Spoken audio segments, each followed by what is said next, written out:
Welcome to Penrose Learning, where we make understanding easy. In this video, I will explain how to make brittle plating grounded.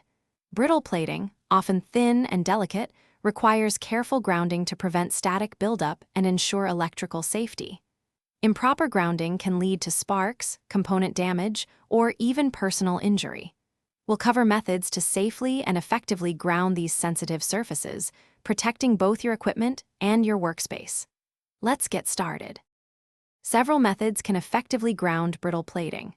Conductive paints or epoxies offer a continuous, thin layer for electrical conductivity.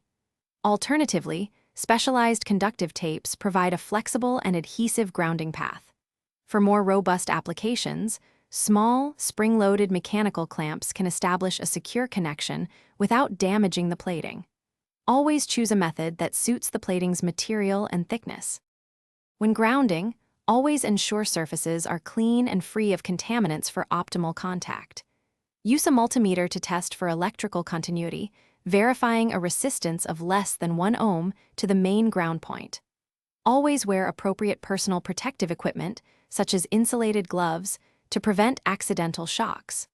Proper technique minimizes damage and maximizes safety during the grounding process. Maintaining effective grounding requires regular inspections for wear or corrosion, especially in high-vibration environments. Environmental factors like humidity can impact conductivity, so consider controlled conditions for sensitive components. Remember to check the description below for a link to the Shark AI Ultra Robot Vacuum and other great deals. Proper grounding ensures long-term reliability and safety for your plated components, protecting your investments and operations. Thanks for watching. If this was helpful, leave a like and consider subscribing. See you next time.